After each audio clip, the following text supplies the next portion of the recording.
வணக்கம் dear fake ID subscribers. ரொம்ப நாளாக வீடியோ போடல. ஆக்சுவலி இப்போ தான் வீடு மாற்றிருக்கேன். முதல்ல இருந்த வீடு ரொம்ப சின்னதாக இருந்துச்சு. இப்போ கொஞ்சம் பெருசாக இடம் இருந்தால் கொஞ்சம் ஒர்க் பண்ணலாம் அப்படின்றதுனால இப்போ தான் எல்லாமே செட் பண்ணி வச்சுருக்கேன். அது மட்டும் இல்லாமல் வீடு மாற்றினதில் நிறையா சிக்கல்கள். அந்த ஹவுஸ் ஓனர் அட்வான்ஸ் அமௌண்ட்டை ரிட்டர்ன் பண்ணலை. 3 அட்வான்ஸ் அமௌண்ட்டையும் அடிச்சிட்டான். அதை பற்றி பின்னாடி நான் பேசுகிறேன். அப்புறம் இந்த எல்லோ கலரில் ஒரு பேக்ரவுண்ட் இருக்கும், இந்த செங்கல் வச்ச மாதிரி. அந்த பேக்ரவுண்ட் இனிமேல் இருக்காது. அது எடுத்து வச்சிருக்கிறேன். பட்டு இனிமேல் வேற ஒரு பேக்ரவுண்டோட உட்காந்து கொஞ்சம் நிதானமாக பேசலாமே, இன்னும் வேற சில விஷயங்கள்லாம் நம்ம ஃபேக் ஐடி சேனலில் பேசலாமே, ஏன் நம்மளே லிமிட் பண்ணிக்கணும், அப்படி பல யோசனைகள். அதனால இந்த முதல் நடவடிக்கையாக இந்த பேக்ரவுண்ட் சேஞ்சை கொண்டு வந்திருக்கிறேன். இந்த சேஞ்சை நீங்கள் அக்செப்ட் பண்ணிப்பீங்க அப்படின்னு நம்புகிறேன். முதல்ல கொஞ்சம் கஷ்டமாக இருக்கும், பின்னாடி பழகிடும். அதனால் பழக விட்டுருங்க அப்படின்றத என்னுடைய கருத்து. அப்புறம் இந்த எபிசோடில் நம்ம என்ன பேச போகிறோம் அப்படின்னா, இருக்கவே இருக்கிறது டிவிகே கண்டென்ட்ஸ். அதுதானே, என்ன சொல்கிறீங்க? எதை பற்றி பண்ணலாம்? ஐயோ, இன்டர்நெட்டை திறந்தாலே இந்த சோலார் சிஸ்டம் மகேந்திரன், அப்புறம் இந்த ராகவா லாரன்ஸு, இன்னும் டிவிகேவை சேர்ந்த சில பேர் சில கருத்துக்களை அள்ளி தூவி கொண்டு இருக்கிறார்கள். இப்படி எல்லாவற்றையும் சேர்த்து பட்டிட்டிங்கரிங் பார்க்க வேண்டும் அல்லவா? அதற்காக தான் வந்திருக்கிறேன். Let's go to the show.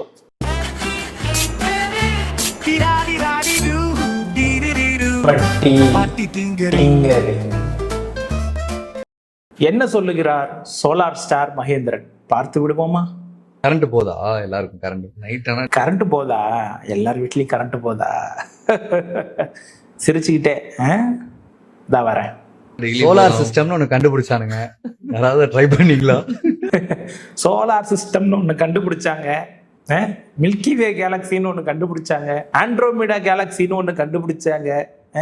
அதெல்லாம் கண்டுபிடிச்சாங்க. நீ என்ன கண்டுபிடிச்ச அதை சொல்லு. நீங்க ரிலே ஆகணும். சோலார் சிஸ்டம்னு ஒண்ணு கண்டுபிடிச்சானுங்க, யாராவது ட்ரை பண்ணீங்களா? ட்ரை பண்ணுமா? என்ன ட்ரை பண்ணும்? என்றா கண்ணு ட்ரை பண்ணும். நீங்க ரிலே ஆகணும். ஏன் நீங்க ரிலே ஆகணும்? அதை நம்பி ஏங்க நீங்க இருக்கிறீங்க? உங்களை நம்பி நீங்க இருங்க. உங்கள் கைகளில் இருக்கிறது எல்லாம். நீங்களே ஏதாவது ஒண்ணு பண்ணிக்கோங்க அப்படின்னு சொல்ல வர்றாரு. சரி, ஓகே. இவ்வளவு நாள் கரண்ட் இஷ்யூ இல்லாம இருந்துட்டீங்களா? ஜாலியா. இப்ப இஷ்யூ ஆகுதா? சரி, பரவாயில்ல. ஒரு 6 மாசம் கேட்காதீங்க. 6 மாசம் கேட்காதீங்க. யார் சொல்லி கொடுத்தது இந்த மாடுலேஷன்லாம்? நல்லாவா இருக்கு? பல பத்திரிகையாளர்கள் இதை சொல்லிட்டு சுத்திட்டு இருக்கிறீங்க. Honeymoon period 6 மாசம்னு. நீங்க சொன்ன வாக்குறுதி எல்லாம் 6 மாசத்துக்குள்ளார நிறைவேற்றிட்டீங்களா அப்படின்னு வேணா கேட்காம இருக்கலாம்.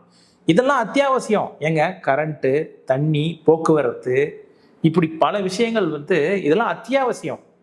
மனிதன் நிம்மதியான வாழ்க்கை வாழ்றதுக்கு ரொம்ப அத்தியாவசியமான விஷயம் மின்சாரம். மின்சார தட்டுப்பாடு ஏற்படுது, கரண்ட் கட் ஆகுது அப்படிங்கிறது. அதுக்கு 6 மாசம் இவனுங்க ஹனிமூன் கேட்டுட்டு இருக்காங்க. நீ ஹனிமூன் சுத்துறதுக்கு நாங்க 6 மாசம் கஷ்டப்படணுமா? இருட்டிலையும் வேர்வையிலையும். நல்லா டென்ஷன் ஆயிடும் பாத்துக்க. என் வீட்டுல கூட கரண்ட் எடுத்துக்கோங்கன்ற நானு. இவர் வல்லல. என் வீட்டுல கரண்ட் எடுத்துக்கோங்க, ஏதோ ரத்தம் எடுக்கிற மாதிரி. ஏன் கிட்ட இருந்து ரத்தம் எடுத்துக்கோங்க. ஓ, உன் வீட்டுக்கு எவ்வளவு கரண்ட் கொடுக்குறாங்க? ஒரு ஹவுஸ் ஹோல்டு, டொமஸ்டிக் ஹவுஸ் ஹோல்டுக்கு எவ்வளவு கரண்ட் தேவைப்படுது? இங்க ஊரே கரண்ட் கட்டில தவிச்சுக்கிட்டு இருக்குது. எதனால மின் தட்டுப்பாடு ஏற்படுது? ஏன் மின்வெட்டு ஏற்படுது? இப்படி பல விஷயங்களை பேசணும். ஏன் வீட்டுல இருந்து கரண்ட் எடுத்துக்கோங்க, ஏதோ ரத்தம் எடுக்கிற மாதிரி. என்னது இது?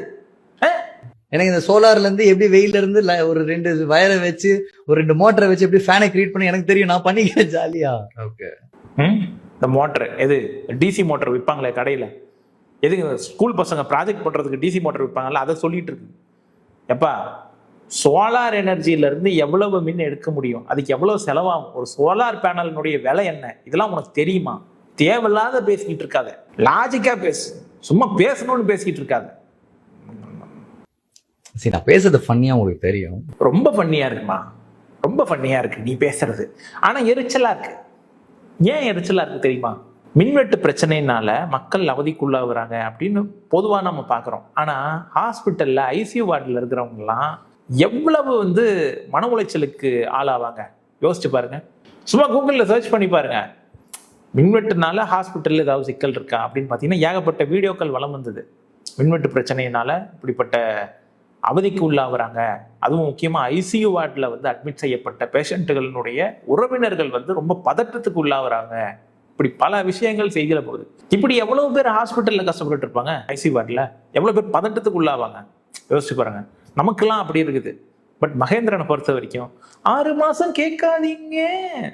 நான் கொஞ்சம் பிராக்டிகலாவே சொல்றேன், தெரியலங்க. இதுல சோலார் சிஸ்டம், மில்கி வே கேலக்சின்னு சயின்ஸ் பேசுற சயின்ஸ். ஒழுங்கா சயின்ஸ் படி, புத்தகத்தை போய் படி, ஸ்கூல் புத்தகத்தை ஒழுங்கா படி, படிச்சுட்டு வா, அப்புறம் நம்ம சயின்ஸ் பேசுவோம். என்னங்க இப்ப அவர் நீங்க கேள்வி கேட்டு மட்டும் உங்களுக்கு என்ன கரண்ட் வந்துடுவாங்க போகுது? கேள்வி கேட்கறதுனால கரண்ட் வந்துடவா போகுது? கரண்ட் இல்ல, நான் யாரை கேட்கறது? அங்க போனா டிஎம்கே தான் இதெல்லாம் செய்யுது அப்படின்னு ஒரு உருட்டுறீங்க. இப்ப யார் ஆட்சி அதிகாரத்துல இருக்கா? டிஎம்கே இருக்கிறாங்களா? யார் இருக்கா? யாரை கேட்கணும் மக்கள்? உங்களை கேட்கணுமா இல்ல டிஎம்கே கேட்கணும்னு ஆசைப்படுறீங்களா? இல்ல சொல்லுங்க. ஃபர்ஸ்ட் இந்த முடிவுக்கு வருவோம். இந்த பஞ்சாயத்தை தீர்ப்போம். யார் முதல்வர்? முக ஸ்டாலினா அல்லது தளபதி விஜயா? யாரு? இந்த பஞ்சாயத்தை தீர்ப்போம் ஃபர்ஸ்ட். நமக்கு மத்ததெல்லாம் அப்புறம் கிடக்குது. முக ஸ்டாலின் தான் முதல்வர் அப்படின்னு வச்சுக்க, சும்மா ஒரு பேச்சுக்கு வச்சுக்க. மின்வெட்டு ஏற்படுது, 6 மாசம் கேட்காதீங்க, சொல்ல முடியுமா? முடியாதுல்ல. அவர் மைக்கு முன்னாடி வச்சுட்டு ஏன் இப்படி நடந்துச்சு அப்படின்னு கரண்ட் ஆன் ஆயிடுமா உங்க வீட்டுல? கேள்வி கேட்டீங்கன்னா கரண்ட் ஆன் ஆயிருமா உங்க வீட்டுல? யார் ஆட்சியில் இருக்கிறது? அது எப்படி ஆன் ஆகும்? அதான மகேந்திரன். நீங்க என்ன கேள்வி கேட்டீங்கனாலும் கரண்ட் வராதியா, அப்புறம் ஏன் கேள்வி கேட்குறீங்க? ஸ்டூபிட் கைஸ், ஃபன்னி கைஸ் அப்படின்றாரு. ஆவாதுல்ல, ஏன் கேட்குறீங்க? அப்புறம் ஏன் ஒருத்தனை சும்மா கேள்வி கேட்கறதே ஒரு மோட்டிவா? ஏன் இன்னும் எவ்வளவு வருஷம் கேள்வி கேட்பீங்க? அதாவது பெரியவங்க என்ன சொல்லுவாங்கன்னா, கேள்வி கேளுங்க. ஏதாவது உங்களுக்கு குற்றம் குறைகள் இருக்கு, ஏதாவது பிரச்சனை இருக்கு, ரீசனிங்னு ஒன்று சொல்லுவாங்கல்ல. அதாவது மேல இருந்து ஒன்று சொல்லப்படுது, இப்படி நீ செஞ்சீங்கன்னா நல்லதுப்பா, அவன் உடம்புக்கு நல்லதான், உன் குடும்பத்துக்கு நல்லதான், வெள்ளிக்கிழமை கறி சாப்பிடாதப்பா அப்படின்னு ஒன்று சொல்றாங்க. சாப்பிடாம இருந்தா ஏதாவது ஒன்று நல்லது நடக்கும்பா அப்படின்னு ஒன்று சொல்றாங்க. உண்மையா? இது சத்தியமா? இது நடக்குமா? அப்போ அங்கே அமெரிக்காவில் இருக்கிறவன், மற்ற வெளிநாடுகளில் வாழ்றவன்லாம் வந்து சனிக்கிழமை வெள்ளிக்கிழமை எல்லாம் கறி சாப்பிட்றான் தானே, அவனுக்கு நல்லதே நடக்கிறது கிடையாதா? வெள்ளிக்கிழமை சனிக்கிழமை கறி சாப்பிட்டு போனவன் அவனுக்குமே நல்லது நடந்தது கிடையாதா? அப்போ இது உண்மையா அப்படின்ற ஒரு கேள்வியை நாம் வைக்கிறோம். இந்த கேள்வி என்ன பண்ணுதுன்னா, உங்களை ரீசன் பண்ண வைக்குது. அடா ஆமால, இது எப்படி சாத்தியம்? அப்போ இதுல ஏதோ சிக்கல் இருக்கு, புரியுதா? இதுதான் ரீசனிங். கேள்வி கேட்கறது மனித இயல்பு. இப்படி கேள்வி கேட்டு தான் இவ்வளவு விஞ்ஞான அறிவியல் உலகத்துக்கு நம்ம பயணித்து வந்திருக்கிறோம். ஆனா மகேந்திரனை பொறுத்த வரைக்கும் அவர் சோலார் ஸ்டார் இல்ல, சூரியன் இதர கோள்கள் எல்லாம் இருக்கக்கூடிய இந்த சோலார் சிஸ்டம்ல இருந்து எப்படி பவர் எடுக்கிறது, எப்படி கரண்ட் எடுக்கிறது அப்படின்ற வித்தையை கத்து வச்சிருக்கிறார் நம்ம மகேந்திரன். அவர் சொல்றாரு, உங்களுக்கு பதில் வேணுமா? வேணாம். நீங்க கேள்வி கேட்கறது நிறுத்தினாதான் உங்களுக்கு பதிலே கிடைக்கும். நீங்க கேள்வி மட்டுமே கேட்டுட்டு இருந்தா உங்களுக்கு எப்ப பதில் கிடைக்கும்? ஒருத்தங்க கேள்வி மட்டுமே கேட்டுட்டு இருக்க கூடாது. கேள்வி கேட்டுட்டு பதிலுக்கு வெயிட் பண்ணணும். இப்போ நீங்க கேள்வி கேட்டுட்டீங்களா, கேட்டு முடிச்சிட்டீங்க, அவ்வளவுதான், உங்க வேலை முடிஞ்சிச்சு. நீங்க கேள்வி கேட்டு முடிச்சிட்டீங்க. 6 மாசம் வெயிட் பண்ணுங்க, பதில் வரும். பிரெக்னன்சி அப்போ புள்ள பெக்கிறதுக்கு 10 மாசம் வெயிட் பண்றாங்க. ஒரு காலேஜ்ல டிகிரி முடிச்சுட்டு வெளியே போறதுக்கு 3 வருஷம் 4 வருஷம் 5 வருஷம் வெயிட் பண்றாங்க. ஏங்க இப்படி காத்திருத்தல் தாங்க ஒரு மனிதனை வந்து பண்படுத்தும். 6 மாசம் வெயிட் பண்ணுங்க, இருட்டில் வெயிட் பண்ணுங்க, வேர்வையோடு வெயிட் பண்ணுங்க. இதுதான் மகேந்திரன் சொல்லக்கூடிய அதிசய கருத்து. ஒரு 6 மாசம் கேட்காதீங்க. இவ்வளவு அறிவோட ஒரு மனிதன் எப்படி இருக்க முடியும்? கேள்வியே கேட்காதீங்க அப்படின்ட்டு. ஆக்சுவலி இது ஹிப்போக்ரசி. எதை வச்சு சொல்றேன் அப்படின்னா, மகேந்திரன் வந்து கேள்வி கேட்கணும்னு சொல்லிக்கிறார் ஒரு வீடியோவில்.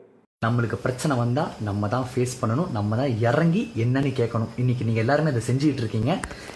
இதை தயவு செஞ்சு எல்லாருமே செய்யுங்க. இதை அப்படியே விட்டுட்டிங்கன்னா நம்ம தமிழ்நாடு, நம்ம தமிழ், நம்ம கலாச்சாரம் நாளைக்கு மியூசியம்ல போயிட்டு இப்படி தான் இருந்துச்சுன்னு சொல்லிட்டு தான் நம்ம பார்க்க தெரியலங்க.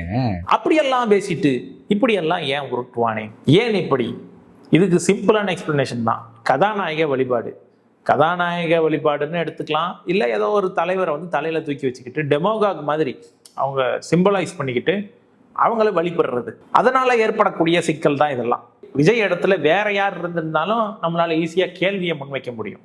பட் இப்போ நம்மளுடைய ஆஸ்தான மனசுல வந்து இவ்வளவு காலம் வழிபட்டு கொண்டு இருந்த ஒரு டெமோகாக், ஒரு ஐகான், அவர் வந்து அந்த இடத்துல மேல உட்கார்ந்துருக்காரு. அவர்கிட்ட தான் நீங்க சாவியை கொடுத்துருக்கீங்க, அவர்கிட்ட தான் நீங்க பொறுப்புகளை கொடுத்துருக்கீங்க. இப்ப ஏதாவது ஒரு பிரச்சனை அப்படின்னா, நாம இவ்வளவு காலம் வழிபாடு செஞ்சுக்கிட்டு இருந்த இந்த ஐகான் இருக்காங்க பாருங்க, டெமோகாக், ஒரு டெமிகாட், அந்த மாதிரியான ஒரு இமேஜோட இருக்கக்கூடிய ஒரு நபர், அவருன்னா காலில் விழுந்துருவான் நம்மால். அப்படிப்பட்ட நபரை எப்படி நாம் கேள்விக்குள்ளாக்குவது? அவருக்கு அது மரியாதை குறைவா இருக்குமா இல்லையா? அவருக்கு அது ரொம்ப கஷ்டமா இருக்குமா இல்லையா? அவரே சொல்லிருக்காரு 6 மாசம் வெயிட் பண்ணுங்க.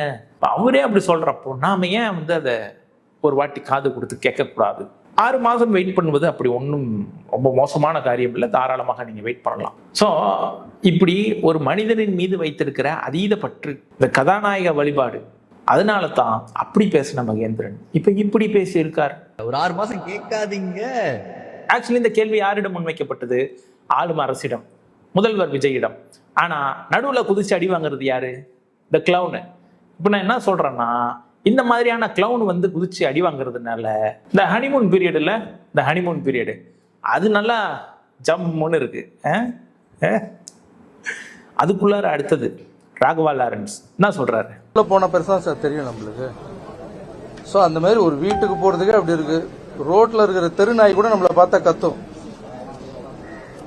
யார் இது புது ஆள் வந்திருக்காங்க அப்படின்னு. ரோட்ல போற தெருநாய்,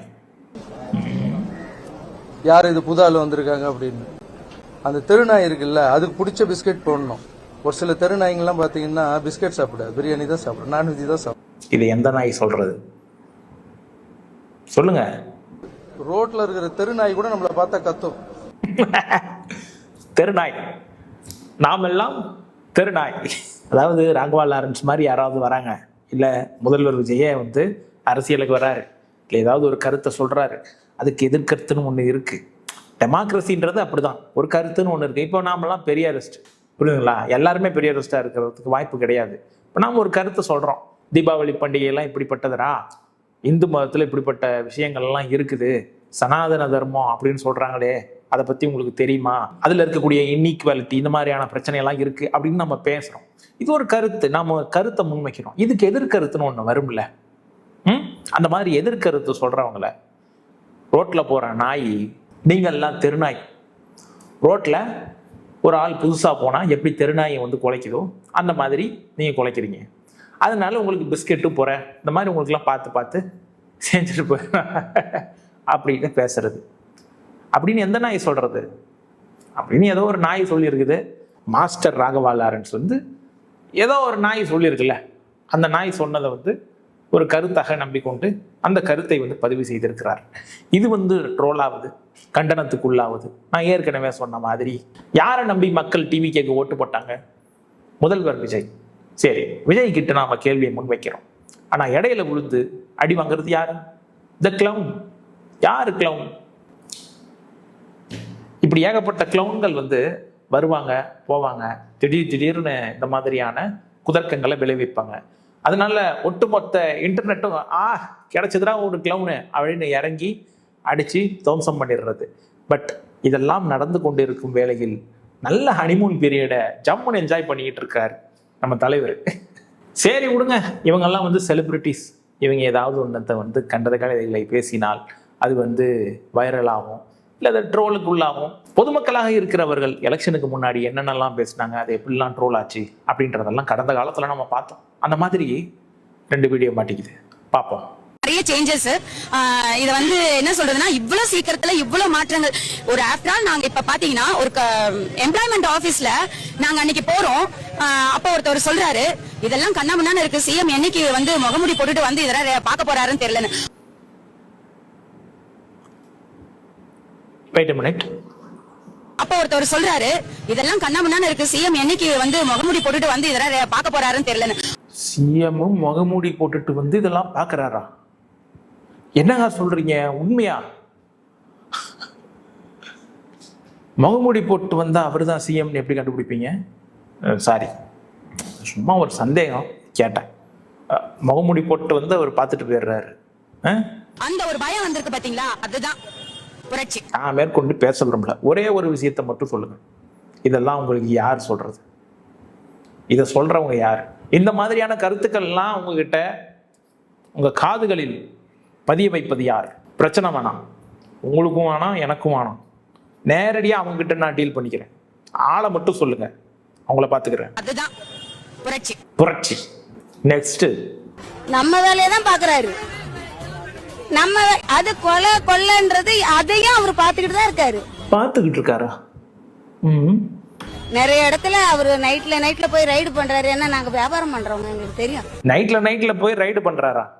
என்னமா சொல்றீங்க? ரைட பாக்குறாரு. ஒரு குழந்தைய காணோம்னா அதை எப்படி போய் அதை கண்டுபிடிக்கணும்னு போலீஸ்ட கூட அவங்க போறது இல்ல. போலீஸ் கிட்ட போறது இல்லையா? ஏங்க உங்களுக்கு குழந்தைய காணும்னா போலீஸ் தாங்க பண்ணணும். இல்ல இது என்ன, இது ஏதாவது சிபிஐ அந்த மாதிரி வேற ஏதாவது ஒரு அமைப்பு கிட்ட போயிடுறாங்களா? ஆதவர்ஜினா இப்ப கொஞ்ச நாளைக்கு முன்னாடி, இப்ப ஒரு வாரமோ 2 வாரத்துக்கு முன்னாடி சஸ்பென்ஸா ஒரு குழந்தைய கண்டுபிடிச்சு அது வெளியவே வரல. ஆதவர்ஜுனா குழந்தைய கண்டுபிடிச்சாரா? சஸ்பென்ஸ் வெளியே வரலையா? வெளியவே வராத விஷயம் உங்களுக்கு எப்படிமா தெரியும்? எப்படி? ஆமா, வெளியவே வரலையே. இது வில்லிவாக்கத்துல நடந்ததுதான். என்னையா அதெல்லாம்? உருட்டா இருந்தாலும் ஒரு நியாயம் வேணாமா? இதுக்கெல்லாம் எப்படிங்க மறுப்பு தெரிவிக்கிறது? சஸ்பென்ஸா ஒரு குழந்தைய கண்டுபிடிச்சு அது வெளியவே வரல. ஆதவர்ஜுனா ஒரு பெரிய ஸ்போர்ட்ஸ் பர்சன் நான் கேள்விப்பட்டிருக்கேன். இப்பதான் தெரியுது அவர் பயங்கரமான இன்வெஸ்டிகேஷன், பல கேஸுகளை சால்வ் செய்யக்கூடிய மூளை கொண்டு இருப்பவர் அப்படின்றது இந்த அம்மா சொல்றதுல இருந்து தெரியுது. அதனால தமிழ்நாடு அரசு, முதல்வர் விஜய் உடனடியாக என்ன செய்யணும் அப்படின்னா, பழைய கேஸ் சால்வ் பண்ணப்படாத கேஸ்லாம் இருக்கு பாருங்க, அந்த ஃபைல்லாம் தூக்கி அப்படியே ஆதவர்ஜுனாட்ட கொடுத்துட்டீங்கன்னா 2-3 நாள் எல்லா கேஸையும் சால்வ் பண்ணி உங்க டேபிள்ல பொத்துன்னு போட்டுருவார். அவ்வளவுதான், முடிஞ்சு போச்சு. எப்படி உங்க ஆட்சியில் இப்படிப்பட்ட ஒரு பெரிய சாதனையை நீங்கள் நிகழ்த்தி இருக்கிறீர்கள் அப்படின்ற மாதிரி வரலாறு சொல்லட்டுமே. அப்புறம் இந்த சிங்கப்பெண் புரட்சிப்படைன்னு ஒண்ணு கொண்டு வந்தீங்களே, புரட்சிப்படையா இல்ல அது என்னது, சிங்கப்பெண் பாதுகாப்பு படையா? அதுல இந்த பெண்களுக்கெல்லாம் அறிவுரை சொல்ற மாதிரி ஒரு கிளிப் ஒன்று பார்த்தேன். நம்ம பக்கமும் நிறைய தப்புகள் இருக்கு. நம்ம தப்புகளையும் நம்ம கொஞ்சம் திருத்திக்கணும். நம்ம தப்புகளை திருத்திக்கிட்டா நம்ம தைரியமா யாரா இருந்தாலும் கேள்வி கேட்கணும். நம்ம சைடும் தவறுகள் இருக்கு அப்படின்றாங்க. நம்ம சைடு நாம என்ன தவறு செஞ்சோம்? ஒரு பெண் பாலியல் ரீதியா துன்புறுத்தப்படுகிறாள், என்ன தவறு செஞ்சோம்? நாம் அணிந்திருக்கும் உடை அது போல இருக்கிறதா? இல்ல என்னைக்கும் இல்லாம இன்னைக்கு நாம லிப்ஸ்டிக் போட்டு வந்துட்டோமே அதனால இது நடந்திருக்குமா? போக்சோ கேஸ் அந்த மாதிரி ஏகப்பட்ட விஷயங்கள் நடக்குதே, இதுக்கெல்லாம் என்ன காரணம் இருக்கும்? நம்ம சைடும் தவறு இருக்கிறது அப்படின்னு அந்த குழந்தையை பெற்றவர்கள் கிட்ட போய் நம்ம எப்படி சொல்றது? இப்படி பல கேள்விகள் எனக்குள்ளார எழுந்து கொண்டு இருக்கிறது. தெரியல, இதுக்கு ஏதாவது விளக்கம் வச்சிருப்பாங்க அப்படின்னு நான் நினைக்கிறேன். ஏதாவது இருந்துச்சுன்னா சொல்லுங்க. மேலும் அடுத்த எபிசோட்ல டிவிகே சார்ந்த ஏதாவது வேற சில கண்டென்ட்டுகள் இருந்துச்சுன்னா அதையெல்லாம் வைத்து பட்டிட்டிங்கரிங் பார்ப்போம். அப்புறம் இந்த எபிசோடு ஆரம்பத்திலேயே நான் ஒரு விஷயம் சொன்னேன்.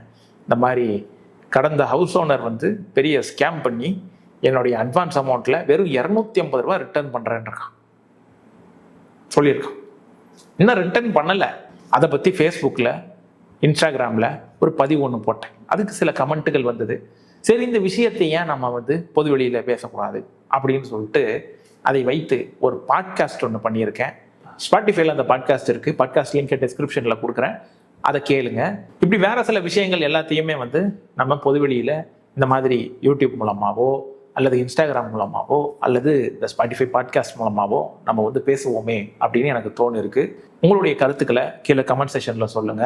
எனக்கு ஃபேகேடி சேனலினுடைய growthக்கு ஏதாவது நீங்க ஹெல்ப் பண்ணணும், சப்போர்ட் பண்ணணும் அப்படின்னு நீங்க நினைச்சீங்கன்னா கீழே டிஸ்கிரிப்ஷன்ல பை மீ காஃபினுடைய லிங்க் இருக்கும். அப்படி இல்லைன்னா யூடியூப்ல இருக்கக்கூடிய சூப்பர் தேங்க்ஸ் அப்படின்ற ஆப்ஷன் இருக்கும், அதை பயன்படுத்தி நீங்க எனக்கு சப்போர்ட் பண்ணலாம்.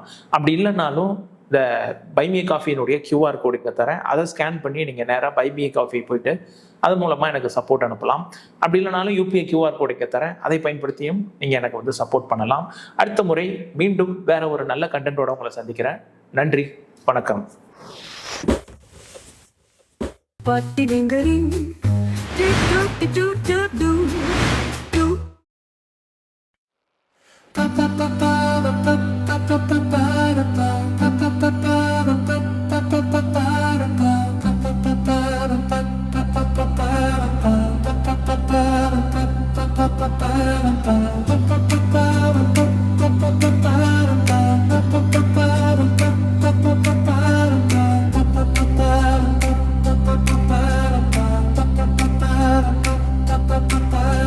சார் ஒரு 5000 ரூபா ரிட்டர்ன் பண்ணுங்க, இது ரொம்ப எக்ஸாஜரேட்டடா இருக்கு, நீங்க கொடுங்க அப்படின்ட்டு. ஆக்சுவலி என் மைண்ட்ல இருந்தது 5000 ரூபா கேட்பான், அப்பதான் அட்லீஸ்ட் ஒரு 3000 ரூபாவது தருவான்.